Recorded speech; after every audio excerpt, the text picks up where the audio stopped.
नमस्कार विद्यार्थी मित्रांनो, स्वागत आहे तुम्हा सर्वांचं एस के नर्सिंग एज्युकेशन या आपल्या यूट्यूब चॅनलमध्ये. विद्यार्थी मित्रांनो, ज्या विद्यार्थ्यांना नर्सिंग झाल्यानंतर किंवा बेसिक डिप्लोमा झाल्यानंतर ज्यांना BScला ॲडमिशन घ्यायचं आहे, ज्यांचं BSc झालेलं आहे त्यांना MScला ॲडमिशन घ्यायचं आहे किंवा एखादा पिडियाट्रिक सायकॅट्रिक असा डिप्लोमा करायचा आहे, त्यांच्यासाठी एक महत्त्वपूर्ण या ठिकाणी जाहिरात निघालेली आहे.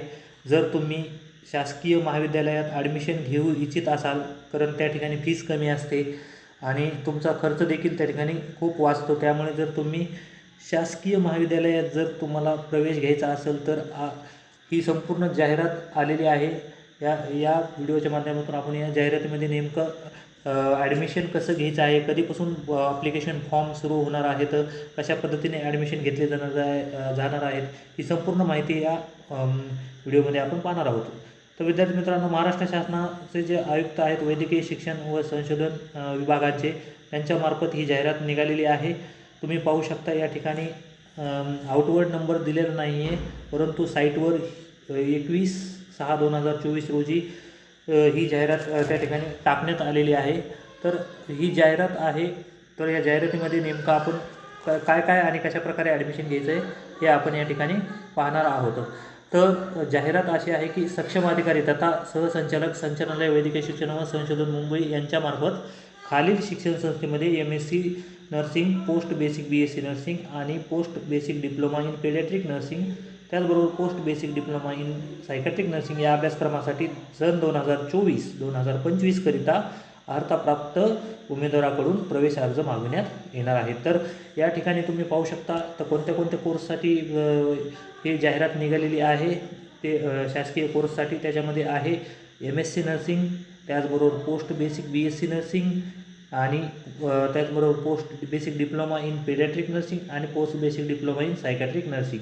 तर हे 4 जे कोर्सेस आहेत त्याच्यासाठी ही जाहिरात निघालेली आहे. त्यामध्ये MSc नर्सिंग म्हणजे जर तुमचं बेसिक BSc नर्सिंग किंवा पोस्ट बेसिक BSc नर्सिंग झालेलं असेल तर तुम्ही त्या ठिकाणी हा PG कोर्स MSc नर्सिंग 2 वर्षाचा कोर्स आहे तो करू शकता. त्याचबरोबर पोस्ट BSc नर्सिंग जो आहे, जे GNM झालेला आहे विद्यार्थी ज्यांचा डिप्लोमा झालेला आहे त्यांच्यासाठी 2 वर्षाचे जी डिग्री कोर्स आहे ते म्हणजे BSc नर्सिंग आणि post basic diploma in paediatric nursing ते GNMचे विद्यार्थी त्याला अप्लाय करू शकतात. त्याचबरोबर ज्यांची BSc झाली ते देखील विद्यार्थी त्या ठिकाणी अप्लाय करू शकतात. तर हे जे 2 डिप्लोमा आहेत पेडियाट्रिक आणि नर्सिंग आणि सायकॅट्रिक नर्सिंग, हे ह्या डिप्लोम्यासाठी दोन्ही उमेदवार त्या ठिकाणी अर्ज करू शकतात. तर अर्ज कधी करायचा, नेमक्या अर्ज करण्याची पद्धत कशी आहे ते हे आपण या ठिकाणी पाहूया.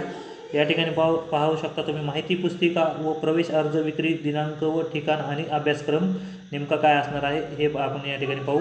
तर दिनांक 24/6/2024 ते दिनांक 1/7/2024 पर्यंत त्या ठिकाणी प्रवेश अर्ज विक्री केली जाणार आहे. त्याचबरोबर सकाळी टायमिंग दिलेला आहे, सकाळी 10 ते सायंकाळी 5 वाजेपर्यंत प्रवेश अर्ज दिले जाणार आहेत. तर पहिलं जे ठिकाण असणार आहे त्या ठिकाणून तुम्ही अर्ज घेऊ शकता ते म्हणजे परिचर्या शिक्षण संस्था मुंबई. त्या ठिकाणी तुम्हाला MSc nursing, post basic BSc nursing आणि post basic diploma in paediatric nursing हे 3 कोर्स त्या ठिकाणी INEमध्ये रन केले जातात. या 3 कोर्ससाठी तुम्हाला त्या ठिकाणाहून प्रवेश अर्ज मिळतील. त्याचबरोबर शासकीय नंबर 2चं जे आहे ते शासकीय परिचर्या महाविद्यालय नागपूर, त्या ठिकाणी फक्त MSc नर्सिंग हा कोर्स आहे. तर MSc नर्सिंग कोर्सचे त्या ठिकाणी तुम्हाला प्रवेश अर्ज मिळतील. त्यानंतर आहे 3 नंबरचं जे ठिकाण असणार आहे ते महाराष्ट्र मानसिक आरोग्य संस्था पुणे पाषाण या ठिकाणी आहे.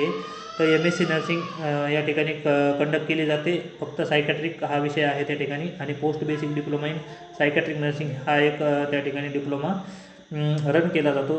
तर ह्याचे जे फॉर्म तुम्हाला पुण्यामध्ये महाराष्ट्र मानसिक आरोग्य संस्था या ठिकाणी मिळणार आहेत. तर तुम्हाला ज्या ठिकाणी तुम्हाला BSc MSc किंवा डिप्लोमा करायचा आहे त्या ठिकाणचा फॉर्म तुम्हाला घेणे बंधनकारक असणार आहे. प्रवेश अर्ज हे झालं प्रवेश अर्ज स्वीकृती आणि त्याच्यानंतर प्रवेश अर्ज विक्री. त्यानंतर प्रवेश अर्ज स्वीकृतीचा दिनांक जो असणार आहे किंवा अंतिम जो दिनांक आहे प्रवेश अर्ज सबमिट करण्याचा तो 24/6/2024 पासून सुरू होणार आहे ते 2/7/2024 पर्यंत तुम्हाला हे अर्ज जे आहेत ते परत करायचे आहेत. सायंकाळी 10 ते म्हणजे सकाळी 10 ते सायंकाळी 5 पर्यंत. त्यानंतर आहे प्रवर्ग व शुल्क. शुल्क नेमकं कसं असणार आहे, परीक्षा शुल्क किती असणार आहे किंवा हे फॉर्म भरण्याचं शुल्क जे आहे ते कसं किती असणार आहे हे आपण पाहूया. MSc नर्सिंग आणि पोस्ट बेसिक BSc नर्सिंगसाठी जो खुला प्रवर्ग आहे त्यांच्यासाठी 2,000 रुपये असणार आहे. राखीव प्रवर्गासाठी त्या ठिकाणी 1,500 रुपये फीस असणार आहे. त्याचबरोबर post basic diploma in paediatric nursing, त्याचबरोबर post diploma in psychiatric nursing यांच्यासाठी असणार आहे खुल्या प्रवर्गासाठी 1,000 रुपये आणि जे राखीव प्रवर्ग आहे त्यांच्यासाठी 500 रुपये फीस असणार आहे ॲप्लिकेशन फॉर्म घेण्याची. त्यानंतर आहे वयोमर्यादा या ठिकाणी थोडक्यात दिलेली आहे. विद्यार्थी मित्रांनो, MSc nursing, post basic BSc nursing, post basic diploma in paediatric nursing आणि post basic diploma in psychiatric nursing या सर्व कोर्ससाठी खुल्या प्रवर्गाकरिता म्हणजे ओपनसाठी 45 आणि राखीव प्रवर्गाकरिता त्या ठिकाणी 50 वर्ष मॅक्झिमम वयोमर्यादा त्या ठिकाणी ठेवण्यात आलेली आहे. त्यानंतर आहे टीप. शासकीय सेवेत कार्यरत असणाऱ्या उमेदवारांनी त्यांचे अर्ज योग्य यंत्रणेमार्फत संबंधित संस्था प्रमुखामार्फत सादर करणे आवश्यक आहे. तर जे शासकीय कर्मचारी आहेत, ऑलरेडी शासनाच्या सेवेमध्ये आहेत, जर त्या ठिकाणी ज्यांनी BSc केली आहे त्यांना MSc करायचे असेल किंवा ज्यांना GNM केलेलं असेल त्यांना डिप्लोमा करायचा असेल किंवा पोस्ट बेसिक BSc नर्सिंग करायचं असेल तर त्या ठिकाणी त्यांना व्यवस्थित संस्था प्रमुखाकडून ना हरकत प्रमाणपत्र घेणे बंधनकारक असणार आहे, जेणेकरून तुम्हाला पुढे चालून काही अडचणी येणार नाहीत. त्यानंतर आहे उमेदवार ज्या संस्थेमध्ये प्रवेश घेऊ इच्छितो त्याच संस्थेमधून प्रवेश अर्ज प्राप्त करून घेणे आवश्यक आहे. समजा तुम्हाला जर ॲडमिशन मुंबईला INA ला घ्यायचं असेल तर त्या INAच्या ठिकाणाहून तुम्हाला फॉर्म घेणे बंधनकारक असणार आहे. जर तुम्हाला महाराष्ट्र मानसिक आरोग्य संस्थेत जर ॲडमिशन घ्यायचं असेल सायकॅट्रिक नर्सिंगसाठी, MScसाठी आणि डिप्लोम्यासाठी तर त्या ठिकाणाहून तुम्हाला फॉर्म घेणे गरजेचं आहे.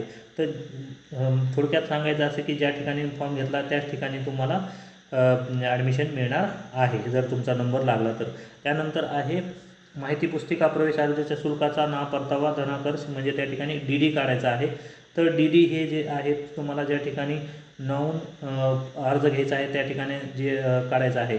जर INA ला काढायचं असेल तर प्रिन्सिपलच्या नावाने प्रिन्सिपल INA मुंबई, जर GMC नागपूरला ॲडमिशन घ्यायचं असेल तर डीन GMC नागपूर आणि जर director professor Maharashtra institute of mental health Pune यांच्या नावाने DD काढायचे आहे. तर ज्या ठिकाणी तुम्हाला परीक्षा फॉर्म घ्यायचे आहेत किंवा ज्या ठिकाणी तुम्हाला ॲडमिशन घेण्याची इच्छा आहे ते यांचे नावे स्वीकारण्यात येईल. माहिती पुस्तिका मेडिकल एज्युकेशन या संकेतस्थळावर माहिती उपलब्ध करून, तर पूर्ण माहिती पुस्तिका देखील त्या ठिकाणी उपलब्ध करून देण्यात आलेली आहे. त्याच्यामध्ये डिटेल तुमचं डिस्ट्रीब्युशन कसं केलेलं आहे ते देखील त्या ठिकाणी सांगितलेलं आहे. तर मी तुम्हाला डिस्ट्रीब्युशन सांगतो. जे INA आहे, INAमध्ये 3 कोर्स चालवले जातात या ठिकाणी पाहिलं आहे आपण. तर INAमध्ये ज्या 3 कोर्स आहेत तर त्याच्यामध्ये जे MSc नर्सिंग आहेत त्याच्या 25 जागा आहेत. त्याच्यामध्ये 5 वेगवेगळ्या स्पेशालिटी आहेत. त्याच्यामध्ये पेडियाट्रिक नर्सिंग आहे, सायकॅट्रिक नर्सिंग आहे, मेडिकल सर्जिकल नर्सिंग आहे, OBGY आणि कम्युनिटी अशा प्रत्येक स्पेशालिटीच्या 5-5 जागा अशा 25 जागा आहेत. त्याचबरोबर पोस्ट बेसिक BSc नर्सिंगसाठी त्या ठिकाणी 60चा कोटा आहे, 60 जागा आहेत. Post basic diploma in paediatric nursing साठीच्या काहीतरी 25 का 30 जागा आहेत, कन्फर्म माहीत नाही आहे परंतु आहेत. शासकीय परिचर्या महाविद्यालय नागपूर या ठिकाणी देखील सेम प्रत्येक स्पेशालिटीसाठी 5 जागा आणि त्या 5x5 त्या ठिकाणी 25 जागा असणार आहेत. त्याचबरोबर जे 3 नंबरचं आहे महाराष्ट्र मानसिक आरोग्य संस्था या ठिकाणी तुम्हाला फक्त सायकॅट्रिक नर्सिंग सायकॅट्रिक नर्सिंग ह्या विषयामध्येच फक्त काय आहेत 10 MScच्या जागा आहेत आणि पोस्ट बेसिक डिप्लोमाच्या देखील काय आहेत 10 जागा असणार आहेत. अशा एकूण सगळ्या 25 + 25 आणि 10 अशा 60 ह्या MScसाठी जागा असणार आहेत. तर अशा प्रकारची ही माहिती आहे. जर तुम्ही इच्छुक असाल तर नक्कीच या ठिकाणी फॉर्म भरा, जेणेकरून फीसचं स्ट्रक्चर वगैरे ते देखील व्यवस्थित इन्फॉर्मेशन ब्राउचरमध्ये दिलेलं आहे. त्याचबरोबर DHS आणि DMRचं डिस्ट्रीब्युशन कसं आहे आणि जनरल कोट्याचं डिस्ट्रीब्युशन कसं आहे ते देखील इन्फॉर्मेशन ब्राउचरमध्ये दिलेलं आहे.